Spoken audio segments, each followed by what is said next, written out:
All right, welcome back, everyone, to the Afterlife Among Us.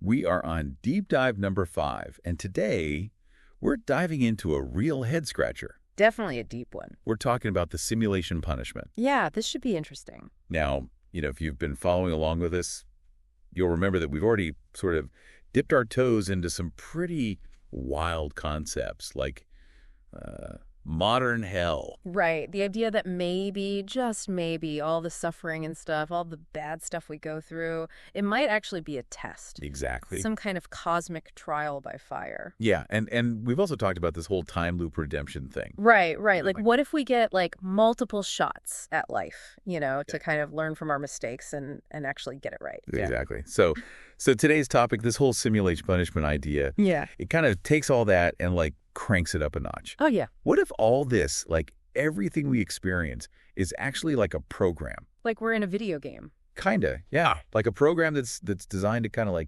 challenge us, throw us some curveballs. Keep us on our toes. Yeah, and then correct our course. Right. Through what we see as negative stuff. Like a cosmic course correction. Exactly. I like that. So it really makes you question, okay, what is this reality thing anyway? Yeah. Are we really in control?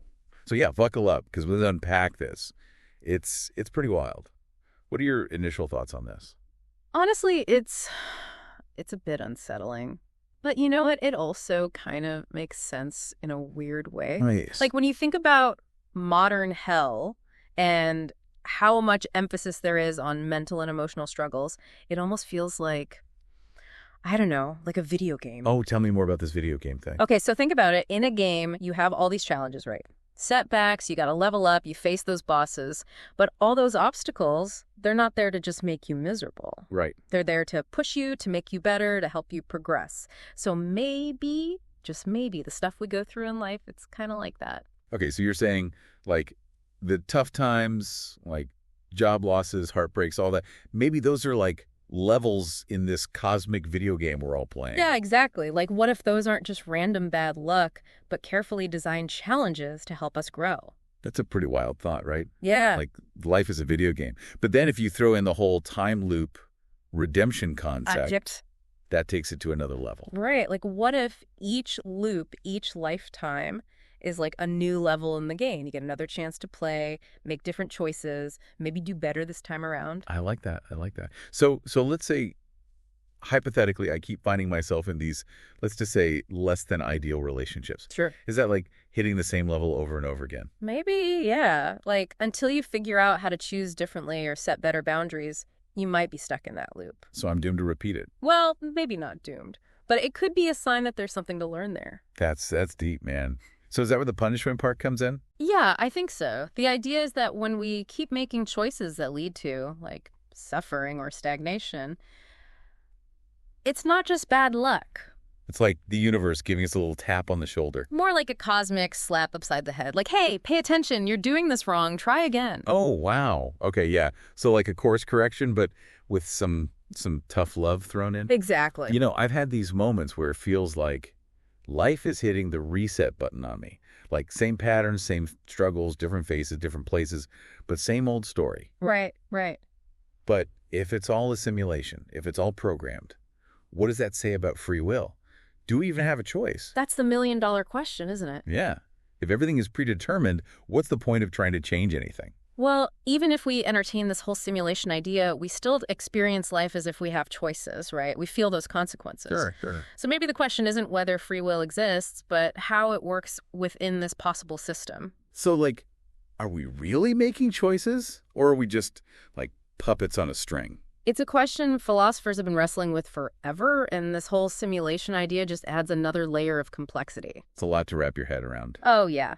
But it's definitely worth exploring. I agree.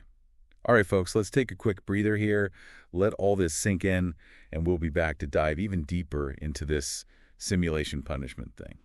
All right, so welcome back. Before we, get too deep into all the what-ifs of the simulation punishment, I think it's important to remember, this whole concept, it kind of throws a wrench into this idea that everything happens for a reason. Right.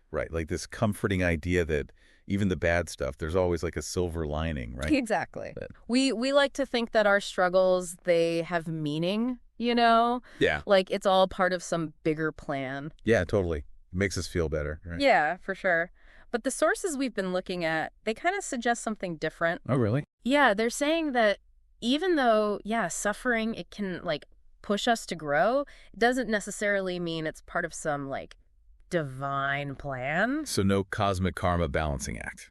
Not exactly. The simulation punishment, it's suggesting that, like, those negative consequences, they're not about, like, punishment for our past, but more about getting us to evolve. So it's not about being punished for messing up. It's about learning from it. Yeah, that's it. Even if that learning process, well, isn't always fun.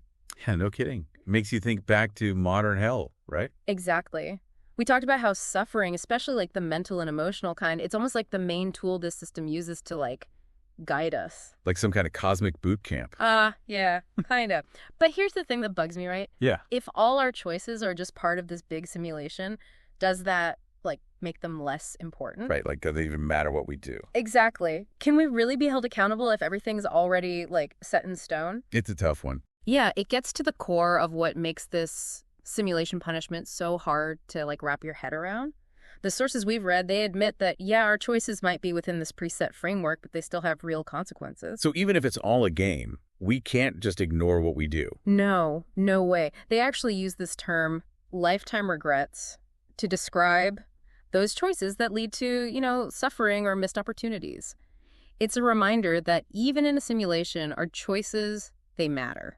Okay, so we're not off the hook just because we might be living in the Matrix. Not at all. In fact, I think it makes our choices even more important. Think about it. If every action, every decision could ripple through different loops, different lifetimes. Whoa, yeah, like a butterfly effect on a cosmic scale. Right. So the stakes are super high. Maybe that's why life feels so intense sometimes. Right, because it's not just a game. Exactly. It's shaping who we are, who we become, maybe even across multiple lives. Wow. Okay, so let's just say, for the sake of argument, we accept this. We're in this crazy simulation with all these rules and challenges. How do we play this game the right way? That's the question, isn't it? And honestly, the sources don't give us a straight answer, but they do give some clues. Oh, yeah, like what? Like, they stress how important it is to see how everything's connected, like how our actions, they have this ripple effect, how we affect others, the world around us. So it's not about finding some cheat code, but about being aware of our choices and their impact. Yeah, exactly. And maybe that's the real challenge of the simulation punishment, Can we still find meaning? Can we find purpose, even if it's all predetermined? Can we make choices that align with our values, even when we don't know the outcome? Can we keep growing, keep evolving, even when it feels like we're stuck? It's weird, but as unsettling as all this is, there's a part of me that finds it kind of liberating. Liberating, Yeah. Really? Yeah, like if our struggles are part of this bigger design, even if it's a simulation, maybe it means there's a reason for it all. Maybe even our failures, our setbacks, they're there to teach us something. Indeed. And if we're all in this together, like part of this grand experiment, maybe it can help us be more compassionate to ourselves, to each other. That's a beautiful way to look at it. Maybe the uncertainty, the challenges, the feeling of being, punished, maybe that's what pushes us to search for something more, something beyond what we currently understand. Yeah, this whole conversation has really got me thinking. It makes you wonder, if it is a simulation, is there a way out? Like, can we break free, or are we stuck here forever? Big questions, right? Yeah. People have been asking those for centuries. Maybe the answer isn't about escaping, but about, changing how we see things. What if the goal isn't to get out, but to master the game? To, level up our consciousness so the punishments don't affect us anymore. Yeah, exactly. That's powerful. But how do we even begin to do that? Well, the sources point to a few things. They talk a lot about self-awareness, recognizing our patterns, the way we behave, how it affects us and everyone around us. Okay, so understanding ourselves better. What else? They also talk about compassion, understanding that everyone's going through their own stuff in this system. Yeah, we're all in this together. Right. And they talk about making conscious choices. Choices that line up with our values. Choices that contribute to something bigger than ourselves. So it's about, taking responsibility for our actions. Yeah. And recognizing that even in a simulation, our actions, they have meaning. We have the power to shape our own lives and the lives of others. Wow. That's a lot to process. Yeah, it really is. And I bet our listeners are feeling the same way. They probably have a million questions. For sure. But maybe that's the biggest takeaway from all this simulation punishment stuff, you know? Even if we never figure out if it's real or not, just asking the questions, exploring these ideas, it can help us grow. It makes you see things differently. We've covered a lot of ground today, and I'm sure there's more to uncover. But for now, let's just take a minute to think about what we've learned, see how it applies to our lives. We'll be back in a bit to wrap things up. All right, we're back and ready to wrap up our deep dive into the simulation punishment. Man, this has been a wild ride. We've talked about reality, suffering, free will. It's a lot to process. Yeah, no kidding. It really makes you question everything, doesn't it? Totally. But there's one question that just keeps coming back to me. Okay, what is it? If we are living in this crazy system, this simulation with all these rules and tests, is there any way out? The escape hatch question. Yeah, I get that. Right. Is there a way to break free, or are we just stuck in the game forever? Honestly, the sources we've looked at, they don't really have a clear answer for that. No secret cheat code to unplug from the Matrix? Nope, not really. But, maybe that's part of the point. What do you mean? Well, maybe the real challenge is learning to navigate the uncertainty, to sit with those big questions without needing a neat and tidy answer. So you're saying there's no guaranteed win condition? Exactly. If this is all about growth, then maybe the journey itself, the questioning, the adapting, that's what it's all about. That makes me think about the time loop redemption idea again. If we keep getting these chances to learn, maybe the key isn't escaping, but mastering the game. Yeah, I like that. What if instead of looking for a way out, we focus on evolving, To a point where the punishments don't even faze us anymore. Right, transcending the whole system from within. So it's not about winning, it's about changing the way we play. Exactly. And remember, the sources talk about these ripple effects, how our choices can impact, multiple lifetimes, not just this one. Imagine what we could achieve if we approached every decision with that kind of awareness. Wow. We're not just players in this game, but we're also shaping the game itself. Yeah, kind of we're co-creators of this reality, even if it's a simulated one. Okay, but how do we get to that level?